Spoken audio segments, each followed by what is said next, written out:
Hi there, I'm continuing with problem 7. We're going to use the same facts as we did in problem 6 with Pepsi.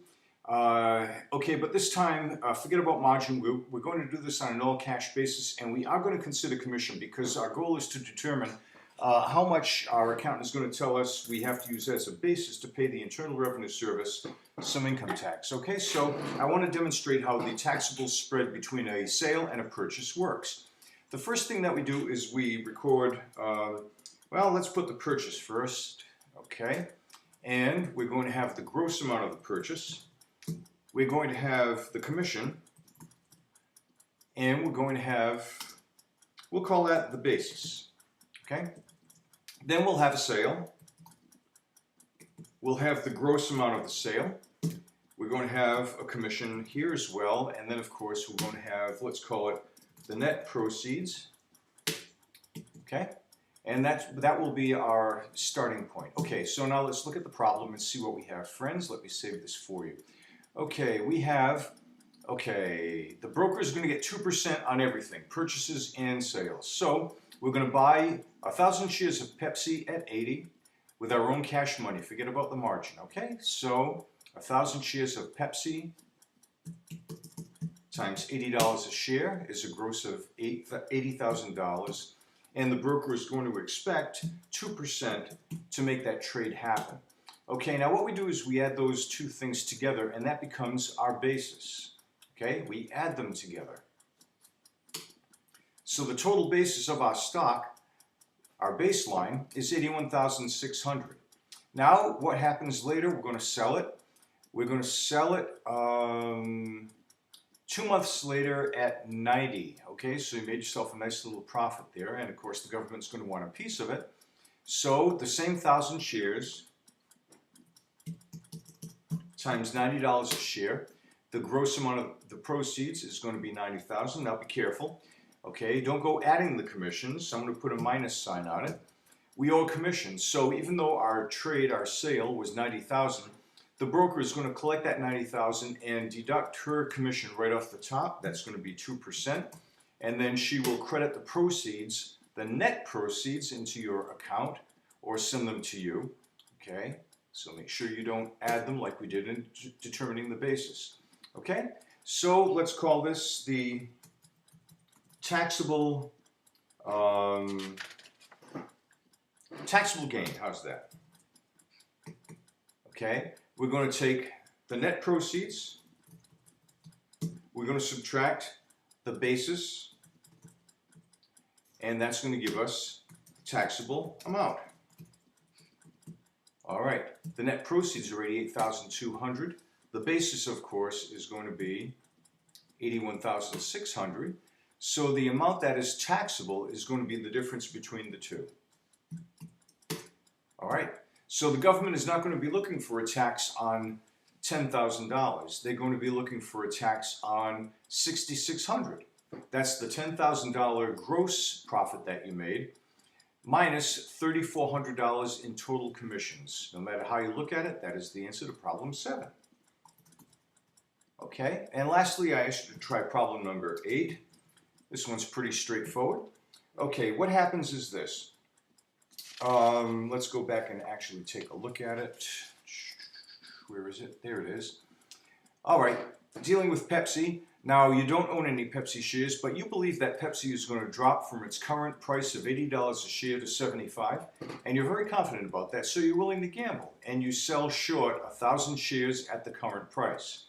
Okay? That means your broker will credit your account for $80,000, but you can't touch that money yet because you still have, you're in a short position, you have to cover that. And that means in an amount of time agreed with your broker, you're going to have to deliver 1,000 shares to them. Hopefully you'll buy them at 75 and you'll pocket the spread. Okay? So you have to close out your short position in 30 days. All right, what are the advantages, disadvantages of selling if Pepsi's price per share rises to 81? All right, Pepsi rises to 81. Then what's going to happen is the difference between 80 and 81 times 1,000 shares.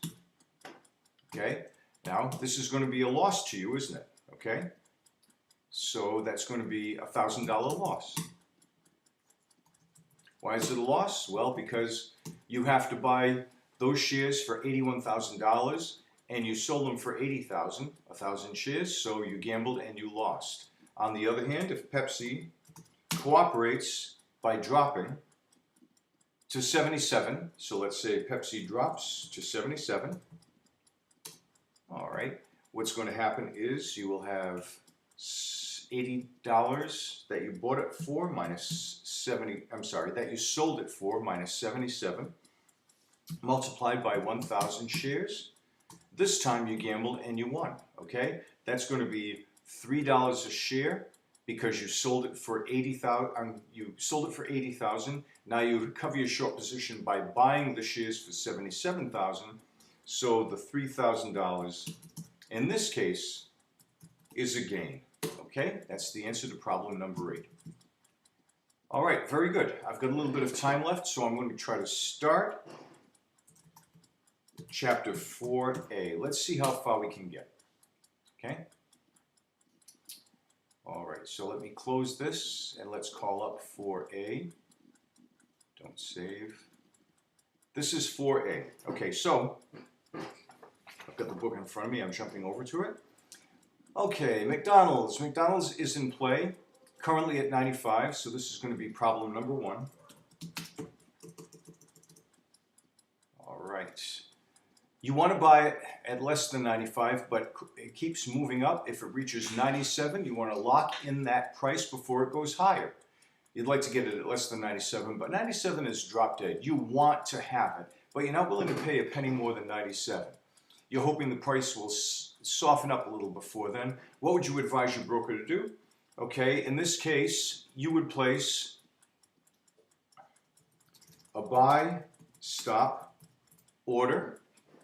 Okay, that should say buy, not but. Okay, let's try that again. A buy, stop, order. My typing is way off tonight. Okay, otherwise, I'm sorry. Okay, and you'll do that at 97. If you don't want to pay a penny more, make it, you know what's coming, a buy, stop, limit order. Okay? That means in the first case, when the activation price of 97 is reached, it becomes a market order. In the second case, then your broker cannot buy the stock at any more than 97. So if the stock goes beyond that, you won't get it, okay? Maybe it'll soften up again later. All right? Problem number 2. Let's see what that one says. You own 1,000 shares of Nutrisystems. That's another good stock. It's currently in play at 15. You want to sell it if it drops 10% from its current price. So you place a sell trailing stop order. Nutrisystem then jumps to 16.5, that's $16.50. What's the new activation price on the downside to stop yourself out if it starts plummeting? Okay, the point of a trailing stop is that it's going to follow the price of the stock. In case it doesn't go down, it actually, because a sell stop would be on the downside, so your stock is moving up, the trailing stop will follow it. You want 10% to govern no matter what. Okay? So the new price is going to be $16.50 multiplied by 10%. Okay? So that equals $1.65. Okay? And $16.50 minus $1.65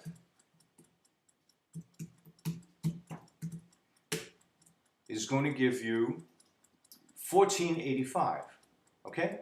So what happens is when you first placed your trailing stop, it was at 15. That means that if the stock would have dropped 10%, which would have brought you down to 15 minus $1.50 would be that would be $13.50, right?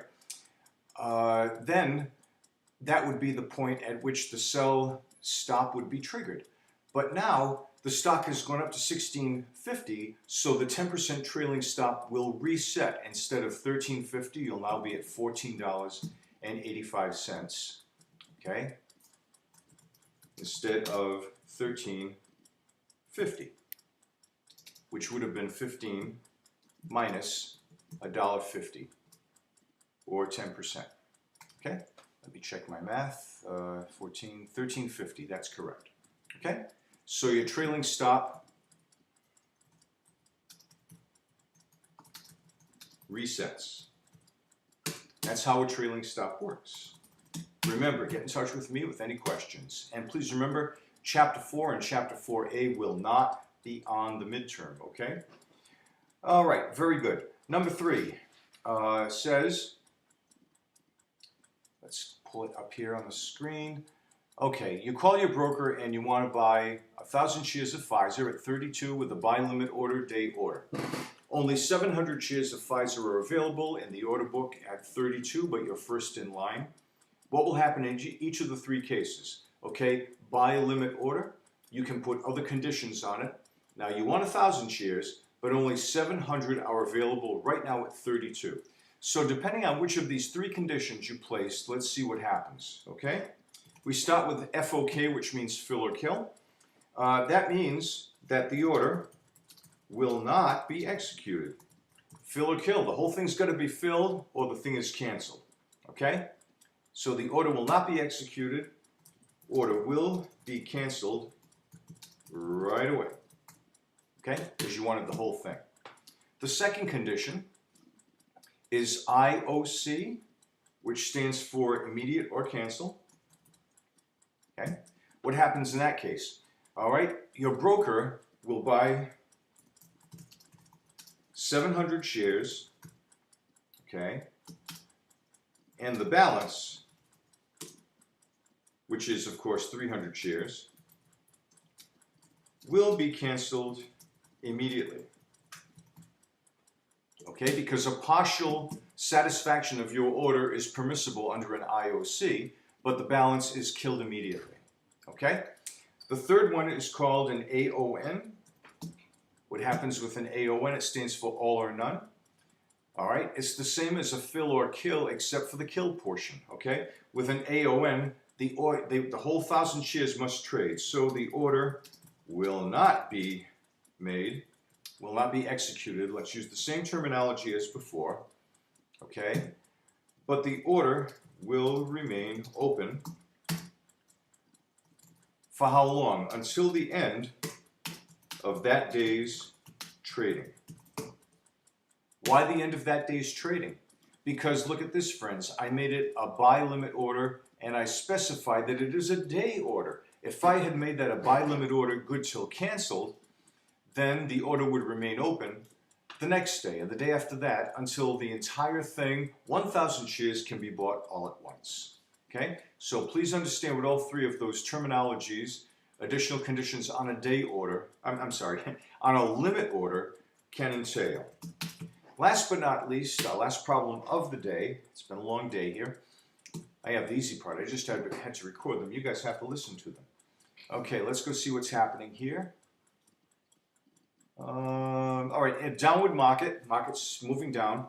You wish to sell 2,000 shares of General Electric if it hits 21. So you put a good till canceled sell stop order on the stop to stop yourself out at 21. Okay. At the end of the day on Monday, GE has not yet dropped below 21.5, therefore the stop has not been triggered. Okay, but the market can change during the night for reasons I'll discuss in the future chapter. So when the market opens the next day, much to your chagrin, G opens at 19, okay? So immediately, the market has been closed, but as soon as it miraculously opens, your sell stop is triggered and it's below your stop out point of 21. What will your broker do? Okay, what will your broker do? The broker will immediately begin trying to get you the best available price since what? Since this has become a market order. All right, she's going to do the best she can for you, but it's certainly not going to be what you hoped. In fact, the market might even drop further than 19. All right, and if by chance she has not made the trade, you can try to stop the order. Okay, you can try to call her and make the thing cease. Okay, but chances are, at the speed with which the market operates, you might not be successful.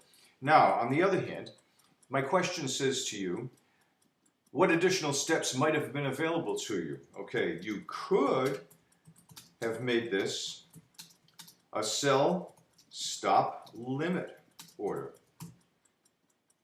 Okay, with a trigger of 21 and a limit of 20.5. Say, okay, I'm just making that up. Okay, had you done that, she will not execute order unless it goes back up above 20.5. Okay, the limit prevents her from doing so. Okay, so even though it's been triggered at 21, it cannot go below 20.5. That number I just picked out of the air. Okay. So if the current market price is 19 and this is a sell stop limit order with a trigger of 21 and a limit of 20.5, she can't do anything, okay? The very lowest price she can accept is 20.5. All right, very good. That is our homework for 4A. That brings us pretty current. So the next time you hear from me, it will be to discuss something in chapter 5 or to ask me some questions maybe about the homework or about the midterm. Okay? Keep up the good work, friends. Keep up the great work on the discussion board postings, and I look forward to your fine work on our midterm quiz. All right? And I will check my email again later this evening. I'm doing this on Wednesday the 7th. Take care. Happy reading. Good luck on the quiz.